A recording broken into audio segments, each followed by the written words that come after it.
So we just looked at Caedmon's hymn, and we talked about how the Old English version of the Latin had a certain beauty in its own right. And part of the reason why it had such beauty in its own right is that it followed the general rules of poetry, or as we say, versification or prosody, that reflects Old English poetry in general, or poetic practices in general. You probably noticed how in your textbooks that certain letters are bold. Erst, Yelda, Heaven, Hoffa, Haley. Why are they bold? The particular feature of Old English poetry is its use of alliteration. We call its meter alliterative because it uses the figure of alliteration. Remember, that's the repetition of consonants in the first syllable, right, or the beginning of a word.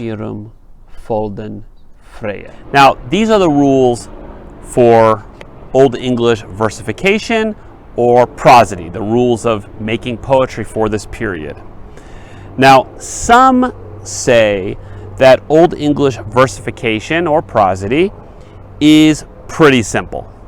It's a line made up of 4 stresses, and that the first 2 stresses and the third are alliterated. Methodes mecht on his mode thanke.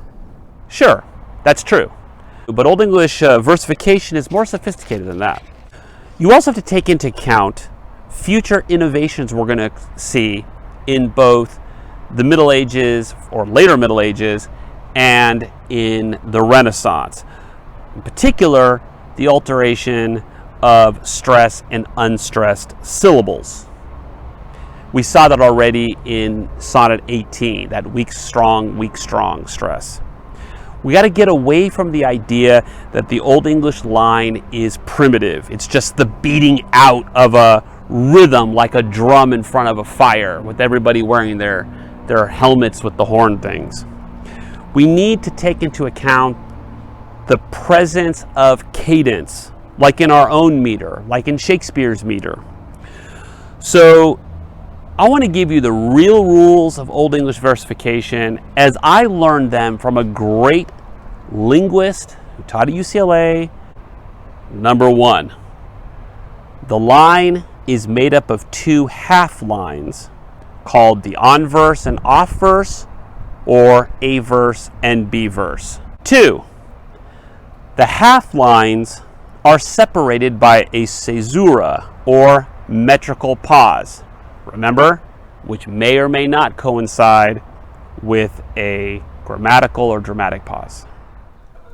This is the A verse, this is the B verse, or this is the on verse, this is the off verse, and this space here obviously is the caesura. You can hear the caesura's metrical pause, Methodes mechte on his mode thanke. However, unlike in Shakespeare, modern editors and translators of Old English, for some strange reason, add a space between the lines to make that metrical pause explicit. Right here you can see the space by the translator. In this translation, this is to mark the caesura. In this example, you also see the caesura here, here, and here. Parts of your Beowulf also include the caesura, but sometimes on the narrative you will not. Perhaps maybe the translation doesn't actually reflect that caesura, or the translation isn't metrical, and so it doesn't need a caesura. It's just a prose translation in a way with lines. That often means that the caesura marks the translation of the half line and the translation of the other half line. The Wife's Lament also includes translations of the half line, but Wolf and Edgewater does not.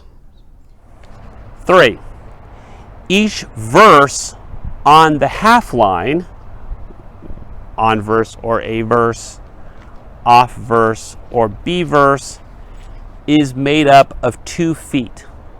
for a total of 4 feet. Now, what's a foot? 4. A foot contains at least one stressed syllable. But unlike in Shakespeare and our modern iambic pentameter type verse, you can have multiple unstressed syllables. That makes it already more sophisticated than just the 4-beat poetry that we usually think of when we think of Old English poetry. Now, a foot is a Renaissance idea imported from Greek and Latin prosody, but it helps you to hear cadence or the alternating rhythm of unstressed and stressed syllables in English poetry. 5. There are 3 types of feet. First, there is the falling foot. This is kind of like our trochee, or if you add an extra weak, strong weak, it's like our dactyl. Journey, or wearier. The rising foot, weak strong, is like our iamb, while the weak strong is like our anapest. For example, attract, the cart, and the sea. Cascading foot is probably closest to our spondy, which is strong. Icelander, or if it's 4 syllables, offloading the. You noticed the first foot in each half line will be stronger than the second foot. That's just a side rule to this whole thing. Now for the alliteration parts. Number 7, the half lines are linked by alliteration.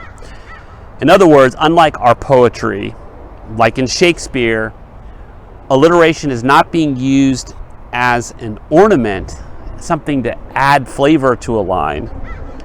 It's essential to the line, right? It defines sonically the sound of the line, the line's rhythm, and the line's rhythm is defined by, in other words, the line's rhythm is going to be defined by this alliteration. Number 8, the first half line, or on verse, a verse, may have 2 strong alliterations, one for each foot. The strongs with their multiple weeks, metodes mekte, are also where the alliteration is in the first half line.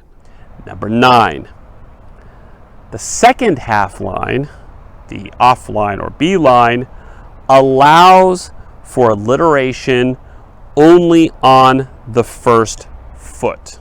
Rising, like, and his mode, Donka. In this case, the alliteration is only 1 in the second half. This is rule number 10. Not all lines will be perfectly alliterated. That kind of goes back to that may have, right? May. This line only has 2 alliterations. The million yard moncunis word. Old English poetry, it can't be monotonous. There has to be some variance. Poetry always has variation in it to make it sound more interesting and make the poetry more sophisticated. But it's still rare, right? That's why it's a variant. It's still rare. Old English, according to Minkova, she always told us this, is surprisingly consistent.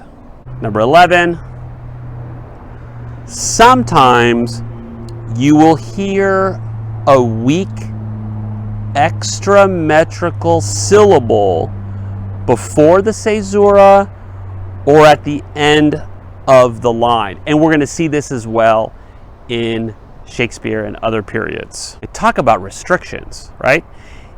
Even God will put restrictions on himself to create a beautiful poem. Isn't that the theme of Caedmon's hymn? Now, let's scan a few lines. Scanning, or scansion, is a visual representation of a poem's rhythm or cadence. In other words, its meter.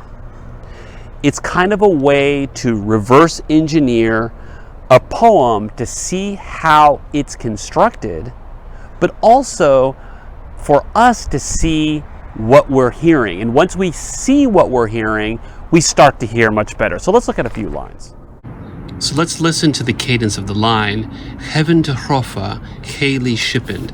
Now, when we're going to scan it, one thing we know about the rule is that each foot has a strong syllable, and because alliteration here is not ornamental in the sense that Shakespeare uses it, but almost, I would say, essential to its meter, or at least the identification or the organization of its meter, we know that heavens, h, and the hrofa, and the haley, these H's point out where there are strongs, right? So let's do the first foot. Heaven to hrofa. And just by doing that, and then of course we know there's a caesura here, Heaven to hrofa, we can see that this is the first foot, and it is a falling foot with 2 weak syllables, and hrofa is the second one. It is a falling foot again, but with 1 weak syllable. So heaven to hrofa, you can hear that. Then there's a pause, and then we have Haley Shippened. This is the first one. This is the second foot. And again, 2 falling feet. And again, we notice that alliteration in the first A verse or on verse carries over into the first foot of the B verse or off verse, linking the 2 half lines. Heaven to hrofa, Haley Shippened. That's a perfect line, right? Because of the feet, you can hear the cadence. Focusing entirely on alliteration and stress makes the poetry sound brutal. Heaven to hrofa, Haley Shippened. That's not Old English, all right? Let's look for the rhythms. Let's do another one. Folden, for the people, a field or solid ground. Firum folden, you can hear the stress. Firum, or we could also do it in the traditional marking. Firum folden or folden. These are 2 falling feet, right? These are just 2 falling feet. We have alliterations on the strongs, and we have the first foot stronger than the second, but in this case that's relative. In other words, the first foot is strong. Then we have our pause, caesura, and then we have Frey Almighty, the Lord Almighty. This is the off verse or B verse. Freya Almighty. You could, if you just scanned it normally, you'd see this. Freya Almighty. And this is a falling foot. This is a falling foot as well. Alliteration in the first foot of the second half line. Firum folden, Frey Almighty. Another perfect line. This is kind of like a mini miracle. The Old English poet is doing what Caedmon did. He's taking previous material, Bede's Latin paraphrase. Was that in prose? I don't know. I haven't scanned the Latin. And trying to put into Old English poetry. In other words, the prose-like paraphrase that Bede gave us, and again, I haven't scanned the Latin, has, like Caedmon's gift, been turned into verse again. Think of it that way. For the next episode, we're going to look at the elegy. Alright guys, don't forget to like and subscribe and ring that notification bell.